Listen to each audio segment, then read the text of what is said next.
Hallo ihr Lieben, hier ist Jessica. Willkommen zurück zu einem neuen Video. In diesem Video möchte ich ein paar Fragen zu dem Thema Anspitzer beantworten. Irgendwie wird mir diese Frage sehr, sehr häufig gestellt und ich weiß auch nicht, warum ich bisher kein separates Video dazu gemacht habe. Aber jetzt machen wir das.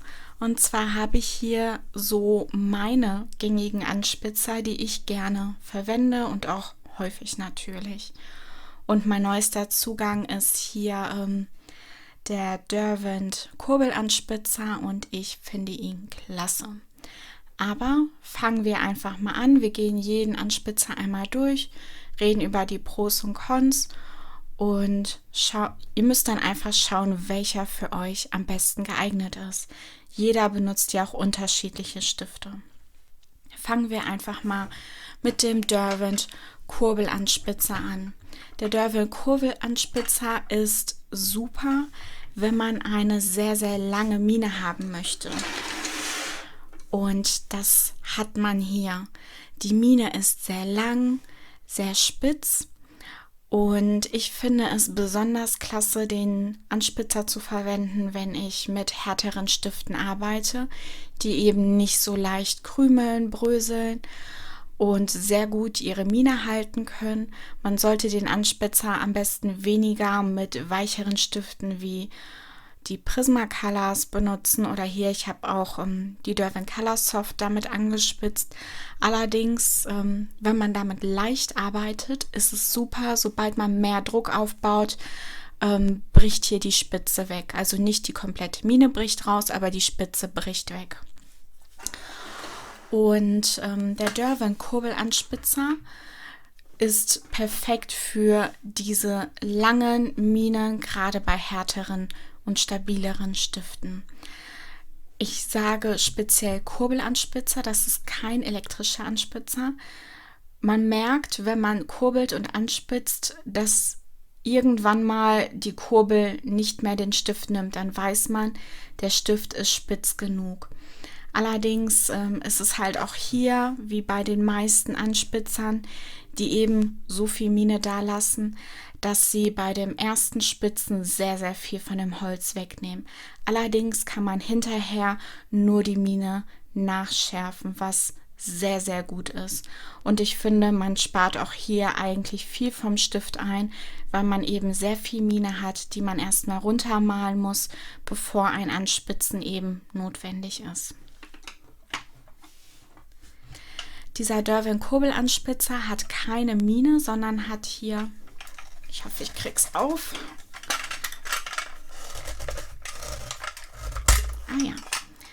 Hat hier so eine, es schabt die Stifte ab, es fräst die Stifte.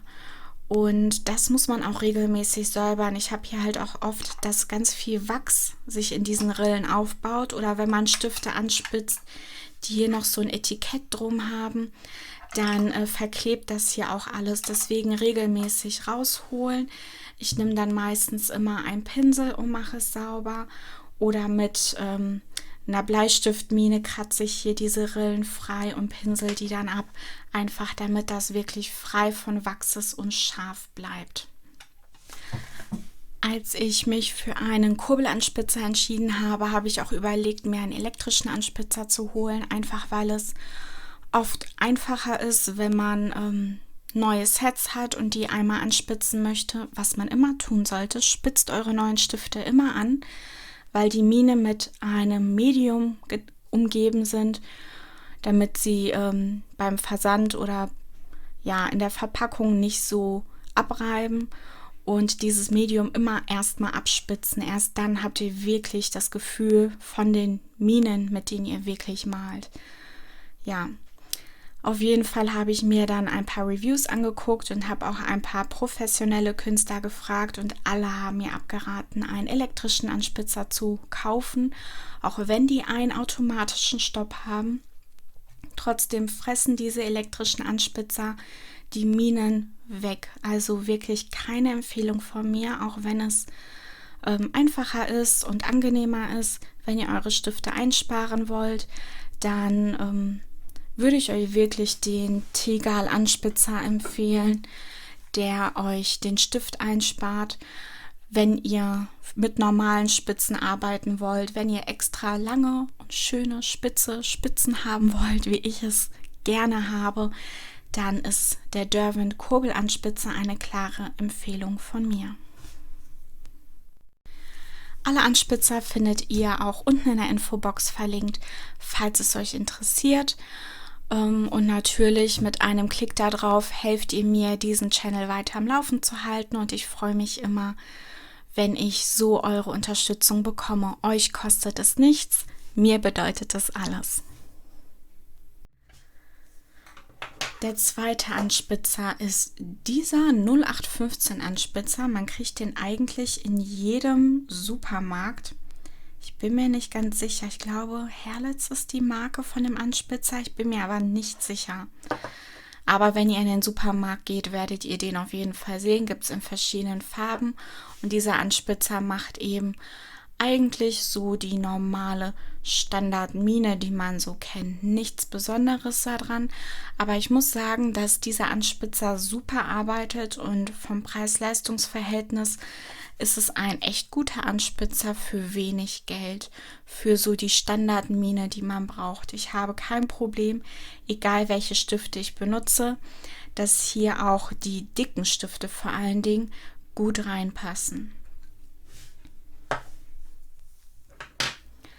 Der nächste ist der Faber-Castell Anspitzer und ich habe mir diesen Anspitzer gekauft, weil hier auch die dickeren Stifte reinpassen und da muss man wirklich vorsichtig sein. Zum Beispiel mit diesen Derwent Colorsoft oder mit meinen Albrecht Dürer Aquarellstiften komme ich nicht in jeden Anspitzer rein und der hier passt perfekt auch für die dickeren Stifte, genauso wie die Derwent Drawing zum Beispiel. Auch die kann ich hier drin anspitzen. Und die machen auch eine gute Spitze. Ich würde sagen, etwas mehr Mine als bei dem etwas günstigeren Anspitzer. Allerdings finde ich, da ist jetzt nicht so der große Unterschied. Außer, dass man halt hier 2 Löcher zum Spitzen hat und hier nur eine. Nur von der Performance finde ich, dass die eigentlich relativ gleich sind. Deswegen überlegt es euch. Der Preis macht es oft aus. Dann haben wir hier den Tegal Anspitzer und ich finde, das ist einer, wo ich erst skeptisch war, aber er hat wirklich seine Vorteile. Erstens ist er natürlich sehr hübsch, finde ich. Zweitens hat man hier eben verschiedene Einstellungen, die man benutzen kann, um verschiedene Minengrößen zu benutzen. Drittens ist er transportabel, weil man ihn auch schließen kann, theoretisch. Irgendwie funktioniert mein Verschluss nicht. Also theoretisch kann man ihn auch verschließen. Hat auch früher mal funktioniert, jetzt anscheinend nicht mehr. Und man kann ihn dann halt einfach in eine Tasche werfen, sodass da nichts drin rumkrümelt. Und ich hatte das schon mal oder schon ein paar Mal in meinen Videos erwähnt, dass man hier sehr gut seinen Stift einsparen kann, indem man den Stift zum ersten Mal mit der Einstellung 5 anspitzt. Dann kriegt man hier diese wunderschöne Mine und beim Anspitzen hatte ich immer das Gefühl, der funktioniert nicht richtig. Irgendwie war das so, ja, weiß nicht, es hat sich etwas günstig angefühlt, aber wenn man ihn dann rausgeholt hat, war die Mine super. Dann, wenn man gemalt hat und ihn wieder anspitzen möchte, geht man einen runter und spitzt auf der niedrigeren Stufe an. Hier wird die Mine etwas kleiner. Das heißt, wenn man den vorher auf Stufe 5 gespitzten Stift auf Stufe 4 spitzt, spitzt da nicht das Holz weg, sondern nur die Mine an. Und genauso bei den anderen Einstellungen. Man geht dann jedes Mal einfach eine Stufe weiter runter, bis man eben auf Stufe 1 die kleinste Mine hat. Und so spitzt dieser Anspitzer nicht das Holz weg, sondern nur die Mine, weil die Mine von Einstellung zu Einstellung immer kleiner gespitzt wird. Und das ist wirklich ein Stiftsparer. Also hier nochmal ein Tipp an euch. Tegal ist auch nicht so teuer, kostet irgendwas um die 3 Euro. wirklich, wirklich toll, um den Stift einzusparen. Und auch mit den Prismacolors hatte ich hier auf der kleinsten Einstellung immer tolle Ergebnisse, wenn ich Farben hatte, die mir immer weggebröselt sind. Und bei der kleinsten Einstellung ist mir der Stift dann oft erhalten und stabil geblieben in der Mine. Dann der nächste. Sieht unscheinbar aus, ist aber unglaublich praktisch. Bei diesem Anspitzer kann man das Messer hier separat tauschen und ich benutze den auch sehr häufig, wenn ich Stifte habe, die ich nur minimal nachspitzen möchte, wo ich dann halt auch wirklich sehe, wie viel ich von dem Stift wegspitze. Oder wenn ich Stifte habe, die mir andauernd wegbröseln, dann nehme ich den Anspitzer und drehe wirklich nur den Anspitzer und nicht den Stift. Und das hilft oft, wenn man etwas empfindlichere Stifte hat, die vielleicht beim Transport runtergefallen sind oder so, wo die Mine nicht mehr so ganz intakt ist, hilft es oft, wenn man den Stift stillhält und nur den Anspitzer dreht. Und weil ich hier halt auch separat die Klinge tauschen kann, ist es für mich sehr praktisch, weil ich dann immer eine wirklich scharfe Klinge hier drin habe. Und der Faber-Castell Dosenanspitzer. Dieser Anspitzer hat mehrere Öffnungen. Einen extra für Buntstifte, hier steht Color Grip, einen etwas dickeren und einen Standardanspitzer. Der Standardanspitzer macht ganz normale Minen, so wie die anderen auch. Die sehen so aus. Der Color Grip Anspitzer dagegen spart das Holz ein und schert mehr von der Mine weg. Also hier ein kleiner Tipp. Allerdings muss man hier wirklich aufpassen, weil ich mit meinen Polychromos zum Beispiel oder mit den gängigen Stiftegrößen wie hier die Derwent Colorsoft komme ich nicht hier rein. Ich kann damit nicht anspitzen. Die sind zu dick dafür. So dünne Stifte wie die Prismacolors oder Lyra passen hier ganz gut. Mit denen kann man ganz gut anspitzen, aber meine Polychromos, meine Derwent-Stifte, alles was größer ist als die Prismacolors oder Lyra, was eigentlich fast jeder Stift ist, passt nicht in diese Anspitzdose. Deswegen hier wirklich Vorsicht geboten. Für dünnere Stifte in Ordnung. Auch hier spart man sich eben das Holz. Sehr, sehr ähnlich wie die zweite Einstellung bei dem Tigal-Anspitzer. Und die Mine wird eher geschärft. Und man hat hier eben in Kombination noch zwei für eine normale Mine und für einen dickeren Stift. Das hier ist früher mein liebster Anspitzer gewesen, mittlerweile nicht so sehr, weil eben meine meisten Buntstifte hier nicht mehr reinpassen und ich den eher für meine Bleistifte benutze. Und hier kommen wir auch gleich zur Pflege von den Anspitzern.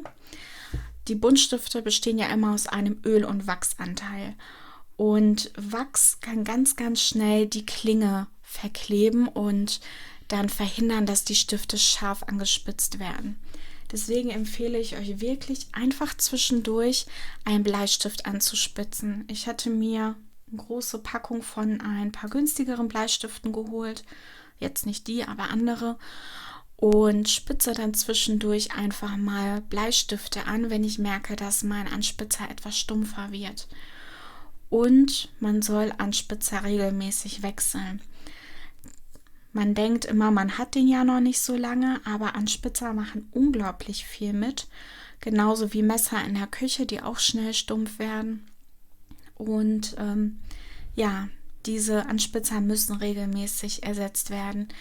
Ich habe es mir zur Regel gemacht, dass wenn ich merke, dass etwas stumpf wird, ich schmeiße den sofort weg, weil sobald ich da wieder einen Stift reinstecke, ist es Verschwendung, weil der mir dann wegbröselt.